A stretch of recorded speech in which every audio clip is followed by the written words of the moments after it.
Good morning, students. In the last lecture of the object-oriented programming, we were discussed about the compile-time polymorphism.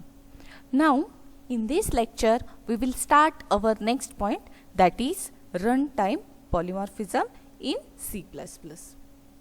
Before directly starting with this point, let's see some introduction about the polymorphism. We know that polymorphism is one Greek word. Polymorphism is one Greek word which consists of two words. First is an poly and second one is the morph. Poly means many and morph means forms. So, polymorphism means one name, many forms. Then what is an exactly polymorphism process is? Polymorphism is a process of defining a number of objects at different classes into a group and call the method to carry out the operation of the objects using different function calls. That means, in short, a polymorphism means one name, many forms. Consider one example. Suppose if you are in a classroom, then at that time you behave like a student. When you are in a market, at that time you behave like a customer. And when you at your home, at that time you behave like a son or daughter. Here one person having different behaviors. This is the good example of polymorphism concepts. We know that there are two types of polymorphism. First one is the compile time polymorphism and second one is the runtime polymorphism. The compile time polymorphism is implemented by using function overloading and operator overloading. The function overloading and operator overloading concept is used in the compile time polymorphism. Then next type of the polymorphism is runtime polymorphism. In the runtime polymorphism, there are two types, or the runtime polymorphism is implemented by using the function overriding concept and by using the virtual function. In this lecture, we will explore all about the runtime polymorphism in detail. First, we will see what is an exactly runtime polymorphism is. A runtime polymorphism is also known as dynamic polymorphism or late binding. The compile time polymorphism is called as static binding or the early binding, but the runtime polymorphism is called as dynamic polymorphism or late binding. Why it is called as dynamic polymorphism? In a runtime polymorphism, the function call is resolved at runtime. So, it is called as runtime polymorphism. In contrast to compile time or static polymorphism, the compiler deduces the object at runtime and then decides which function call to bind to the object. In C++, runtime polymorphism is implemented using a method overriding concept or by using the virtual class. In short, when the required information to call a function is known to the compiler at the time of execution or runtime, then it is known as runtime polymorphism, and the runtime polymorphism is also called as dynamic polymorphism or late binding. The dynamic binding is the binding that appropriate function is done at the execution time, is done at the runtime. here function call is made at the execution time, so it is called as runtime polymorphism. The dynamic binding requires the use of pointer to object. Here at the runtime, for the implementation of runtime polymorphism, we are using the concept of pointer to object. But the main advantage of the dynamic binding has better flexibility. It having a better flexibility than the compile time polymorphism. And the dynamic binding or the runtime polymorphism is implemented by either using method overriding concept or by using the virtual function. Let's see the method overriding concept in function or the method overriding concept in detail. Function overriding. Function overriding is the mechanism of using which a function defined in a base class is once again defined in the derived class. We know the concept of function overloading. In the function overloading, the two functions having a same name but their parameters are different. But in a function overriding concept, the function name as well as its parameters are same. So it is called as function overriding. That means here a function is defined in a base class that is once again defined into the derived class. This concept is called as function overriding. In this case, we say the function is overridden in the derived class because the same function which is defined in the base class that is defined once again into the derived class. But we should remember that function overriding cannot be done within a class. The function is overridden in a derived class only. Hence, inheritance should be present for function overriding. We cannot override the one function into the same class, but the function overriding is possible with derived class. So here inheritance concept is present with the function overriding. The second thing is that the function from a base class that we are overriding should have the same signature or prototype. That means this function should have same name, same return type and same argument list. In case of method or the function overloading, only the function name is same but their parameters are different. But in the case of function overriding, the function name and as well as its arguments, that means parameters, are same. This is the concept of function overriding. Let's see the example of function overriding. Here is one class base which is an base class. That in that base class there is one method show val. This is one function which having a return type void show val. Show val is a function which have not any argument. This function simply displays one message by using a cout statement. It simply display a message class base. That means this is a base class.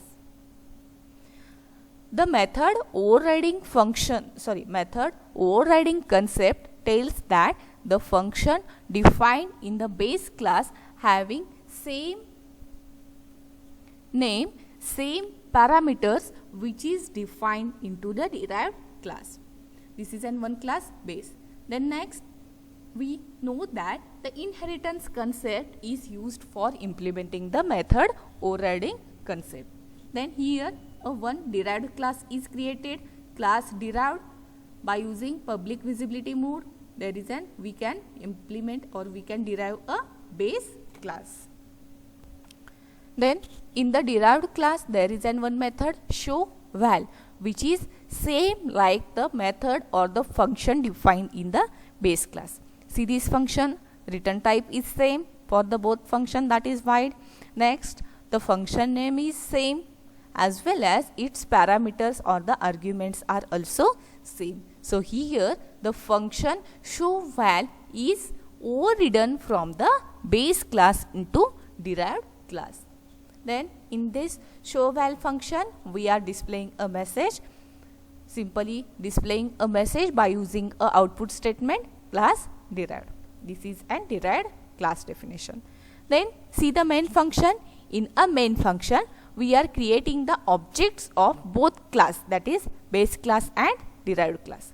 Then by using that particular objects we are calling a function of respective class. B dot show val means this function calls the function defined in a base class, and D dot show val function calls the function present in the derived class. So while you are going to execute this particular program, you will get the output as class base and class derived. In short, in the above program we have a base class and a derived class. In the base class we have a function show val which is overridden in a derived class. In the main function we create an object of each a base class as well as derived class and call the show val function with each object. Then it will produce the output as class base and class derived.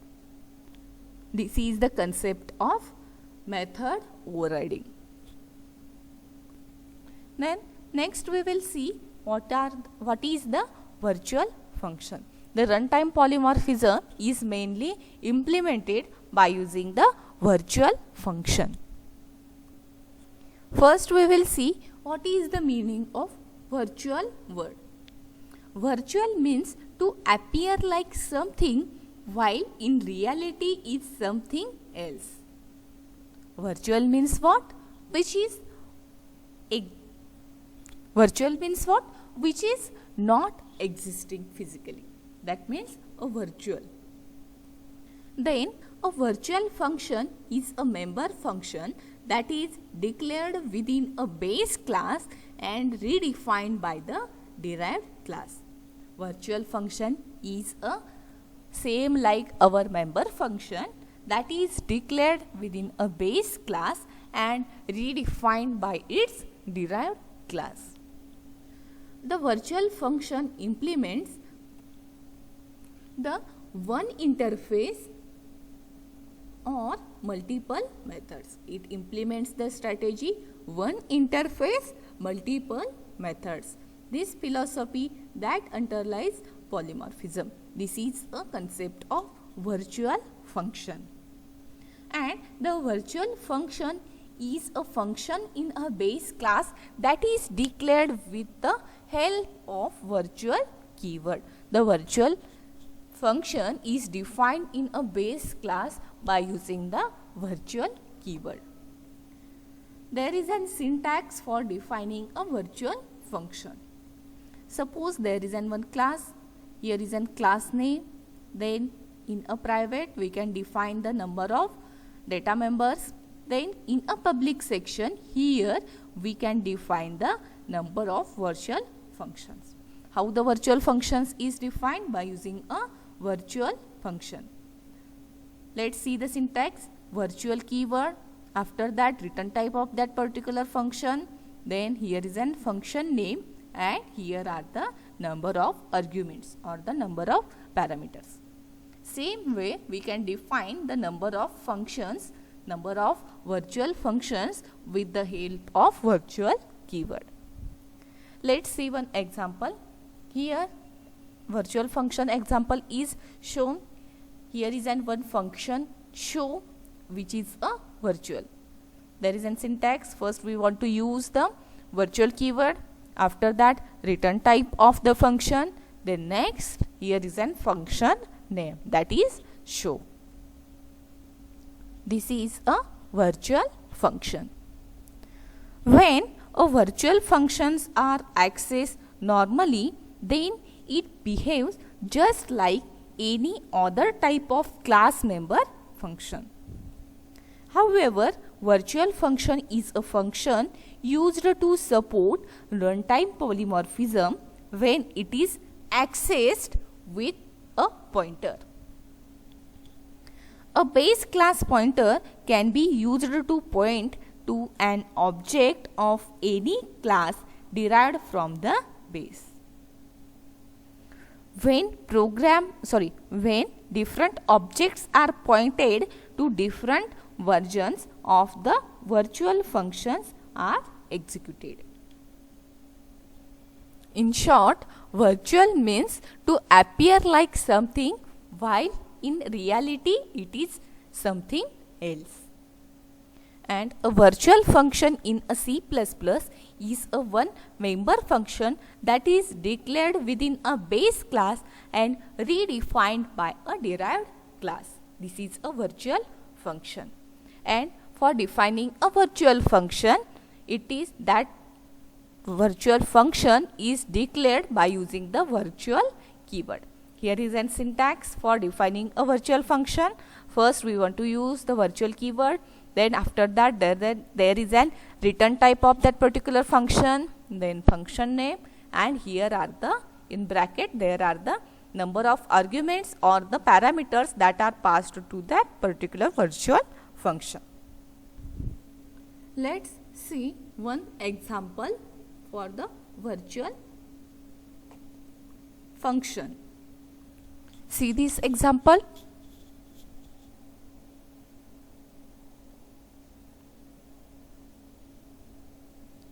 In the above program, the class definition of base, we made showVal function as a virtual.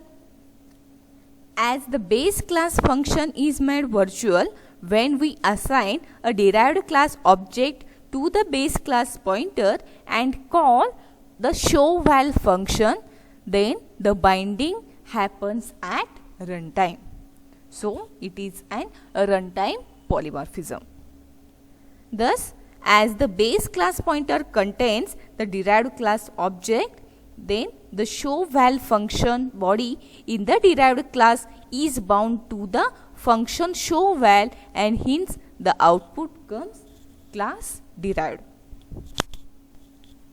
You remember that if a function is declared virtual in the base class, then it will be virtual in all of the derived classes. See once again, here is a class base, which is a base class. Then in that base class, here the virtual function showVal is created. How the virtual function is created? What is the syntax? By using the virtual keyword, we are defining a function as a virtual. So here first virtual keyword is there, then the return type of the function, then the function name. And in that function, it simply displays a message class base by using a cout statement. This is the class definition for base class. Next, here is a derived class. The class derived is derived from the base class. So here class derived public base. That means here base class is derived. Then in a public, here same function is written once again. That means when we define any function as a virtual in a base class, then automatically the function in a derived class acts as a virtual. Then in this function, same, we are simply displaying a message, that is this class is derived class, by using the cout statement. Look at the main function. In main function, we are using a pointer concept. For the runtime execution or for the runtime binding, we want to use the concept of pointer. Then when we assign a derived class object to a base class pointer and call the showVal function, then this binding is happens at runtime because here we use the pointer. Thus, as the base class pointer contains the derived class object, then the show val function body in the derived class is bound to the show val, so hence it provides the output class derived because this points to the show val function which is defined into the derived class. This is the concept of virtual function. There are some rules for defining a virtual function. Let's see these rules. First, the virtual function must be member of a same class. Then, virtual functions are accessed by using object pointers. Then, virtual functions cannot be static members. They must be non-static members. Next, the prototype of the base class version of a virtual function and all the derived class version must be identical. They must be same. Then next, we can have virtual destructors but do not virtual constructors because whenever we creates the object of a class, then automatically it creates the constructor. We cannot use a pointer to a derived class to access object of a base type, that is reserve is not true. If a virtual function is defined in a base class, then it need not be necessary redefined into the derived class. And last rule is defines that a virtual function can be a friend function of another class. It can be a friend of another class. These are the some rules for defining the virtual function. Then there is another one concept of the virtual function, that is pure virtual function. Most of the times the virtual function inside the base class is rarely used for performing any task. It only serves as a placeholder. Such a functions are called do nothing functions, which are the pure virtual function. That means sometimes implementation of all function cannot be provided in a base class because we don't know the implementation. Such a class is called as abstract class. For example, consider one example. Let shape is an one base class. We cannot provide implementation of function draw in a shape, but we know every derived class must have implementation of draw. Similarly, take another one example. Animal class doesn't have the implementation of move, assuming that all animals are move.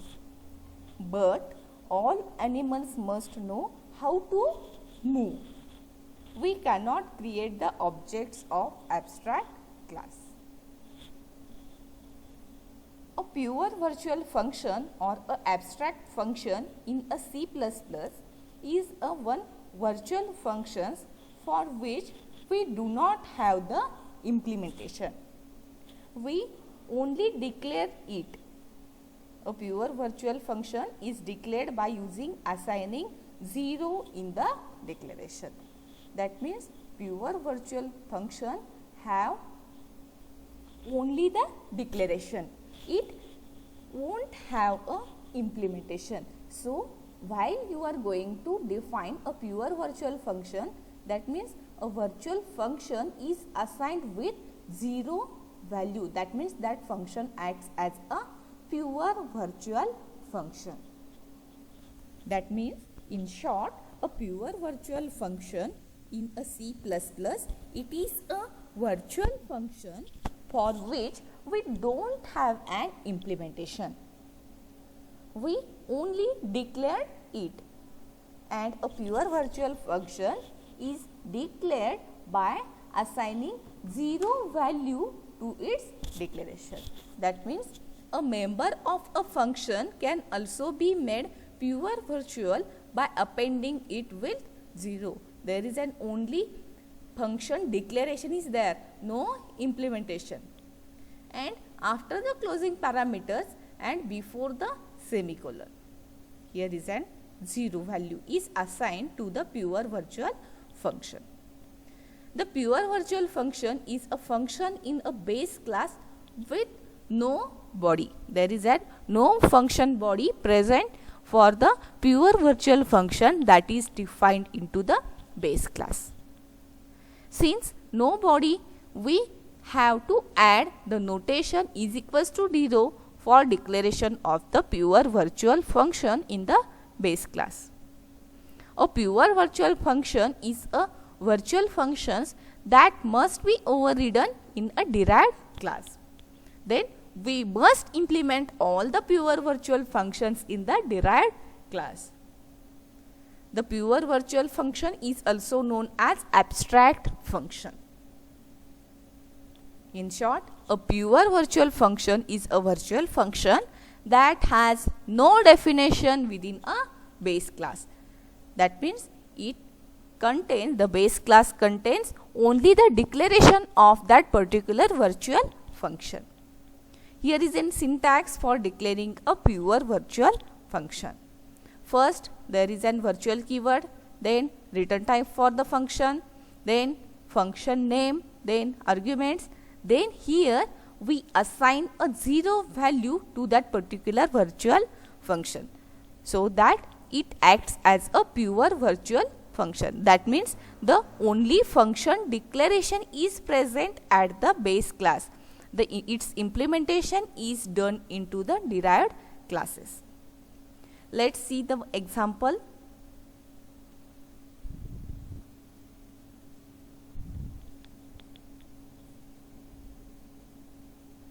In this program, the base class number contains an integer called val.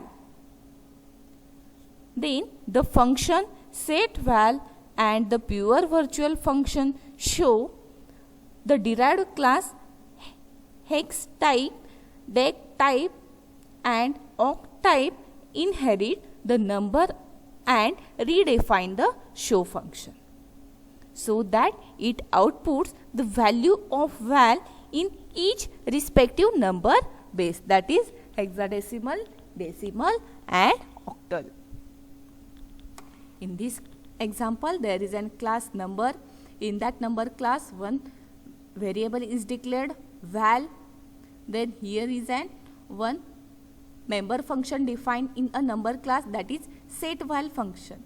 This setVal function assigns a value to the val variable. Then next, here the pure virtual function is defined. Here the pure virtual function is show. Why it is pure virtual function? Because it is only declared within a base class. It has not any implementation in the base class. So it is pure virtual function. What is the syntax for defining a pure virtual function?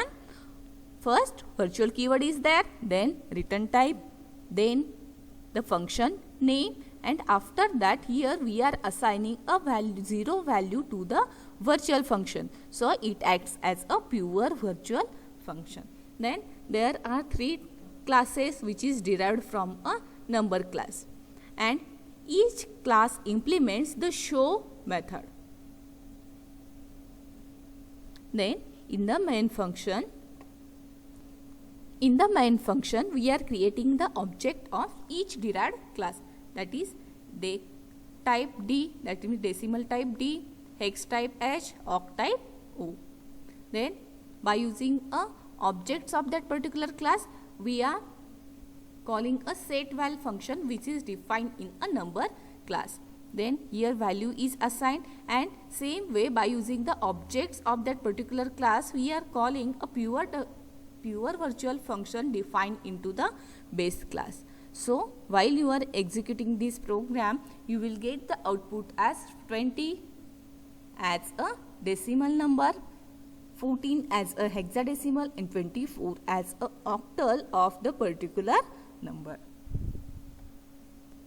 This is the example of pure virtual function. Here your fourth unit of the object oriented programming is completed.